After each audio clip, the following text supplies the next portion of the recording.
Welcome back to the Citizen Channel. Another I didn't know that, as we're going to look at the home game.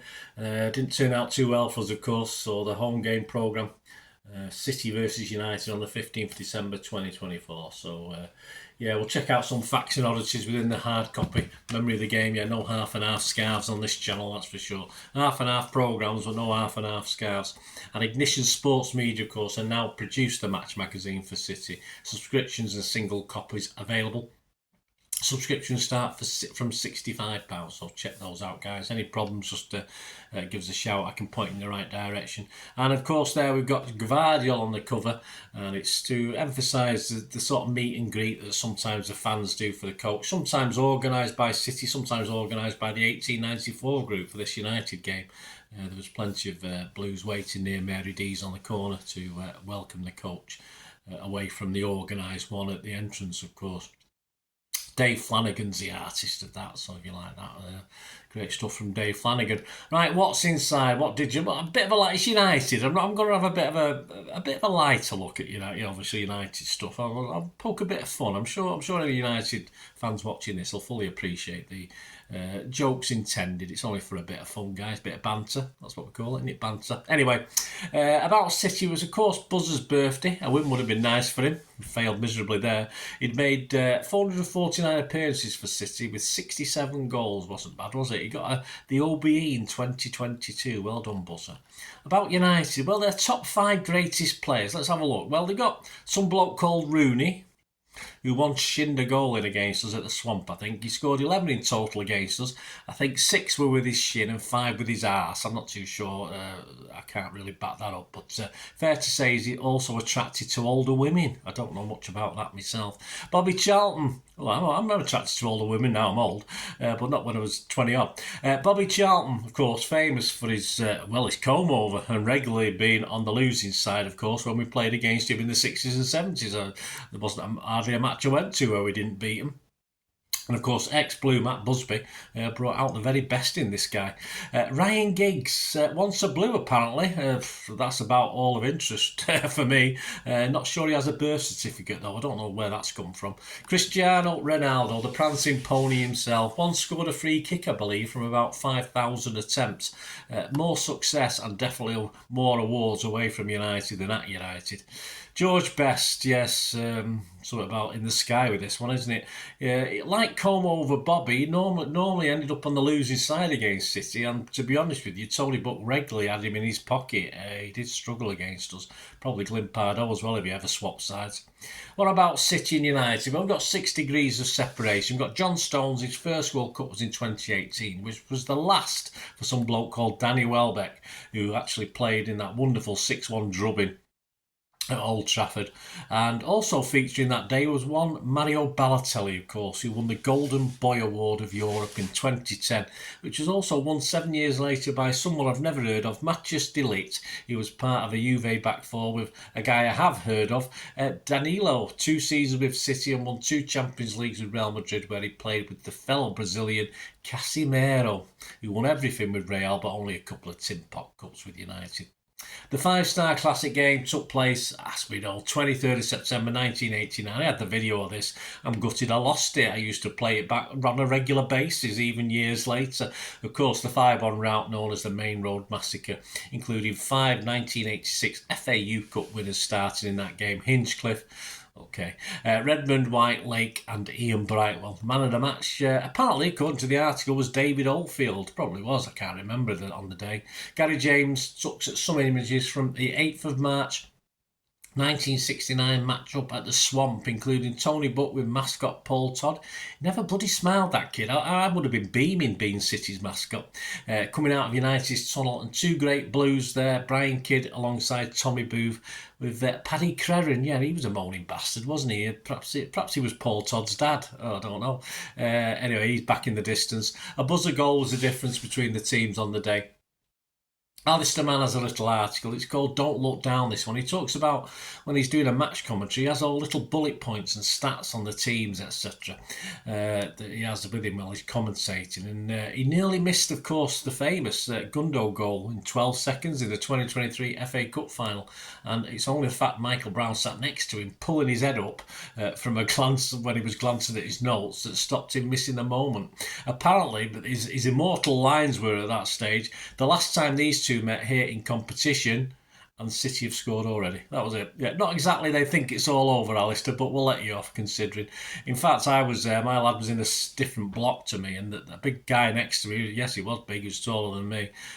He was I think he was either checking his programme or looking at his phone. I'm not too sure. He had a City top on, so he wasn't particularly a touristy sort of type.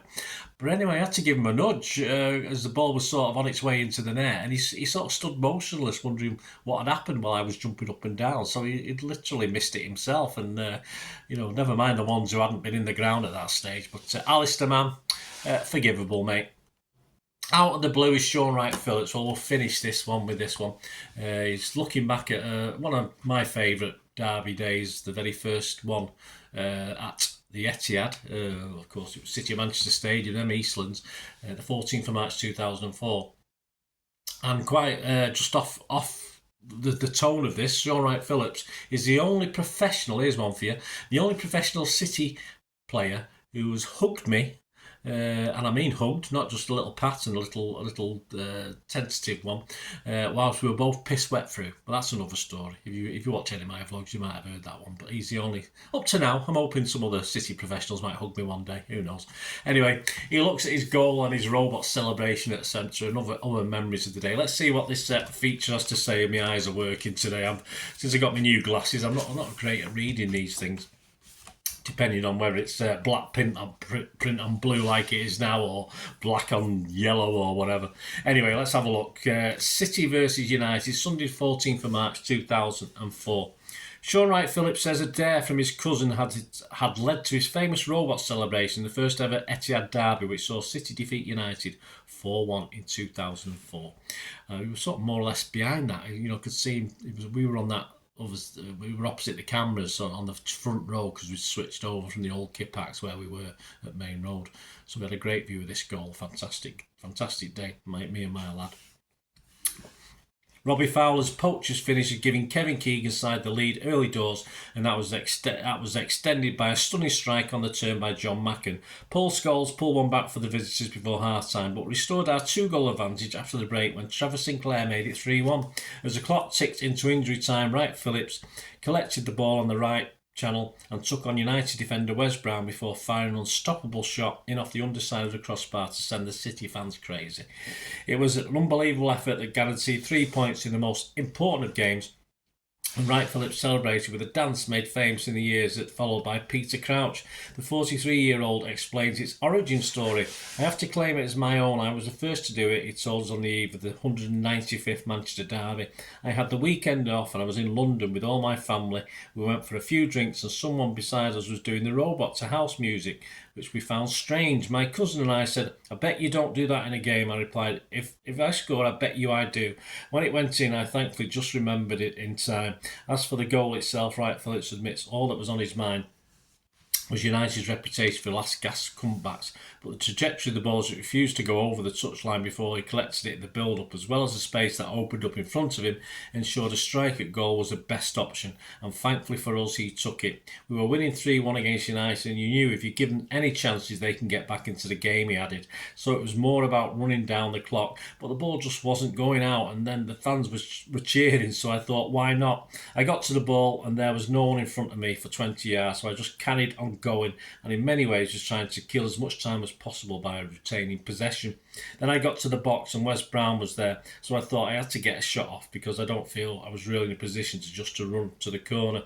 The crowd was cheering, screaming, expecting me to go for goal, so I decided to create some space and get as clean as a contact as possible and try to make the keeper work. It was a relief to see it going." Yeah, a great day, fantastic. Yes.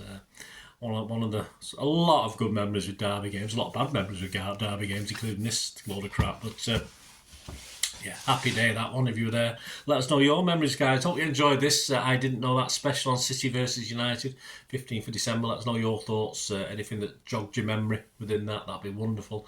Please stay tuned if you can, guys. If you want to support the channel, I'm always after help supporting the channel going forward to try and make it a little bit better.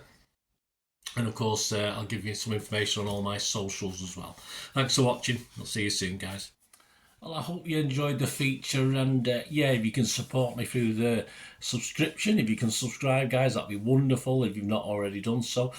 We do actually have memberships at the moment, just 99p a month, so you get access to all my City stuff, including all the history vlogs, dozens and dozens not been published yet that you get immediate access to, and every time I do a edit and do a vlog, you get immediate access to it as well. So you can have a copy of scripts as well if you want any hard copy of the sort of things I do on matches and teams and managers and players, etc, etc. So if you can join the membership, that'd be wonderful. We do have sponsors at the moment. P6505 are our current sponsor. They have a little eBay shop, so if you check in the comments section, there's a link there to the shop. They sell movie posters from the 90s and 2000s. They sell DVDs, some classic Hollywood movies, some classic foreign language ones. And if you do see anything you fancy on there, if you do place an order, just mention me, just say Bernard sent you, and you automatically get 10% reduction in the cost of your order. So fill your boots, guys, and my thanks to P6505. And yeah, if you want to support the channel just by watching the ads, that helps. Watch the ads, let them play through while you just have to check your phone or something, let it play out. And of course, if you follow any of the links, that always works as well. If you follow a link to one of the ads and you fancy something, I've done it myself. I've followed a link and actually purchased something from another organisation. But it can happen. It can happen. Not all ads are stuff you're not interested in. And of course, if you can give us a like, guys, that would be absolutely fantastic. All the likes are much appreciated. Anyway, thanks for watching. Until the next time, of course, I only ever ask one thing, don't I? Please, I ask you all to stay safe, especially you Blues. Until the next time, come on, City. Bye for now.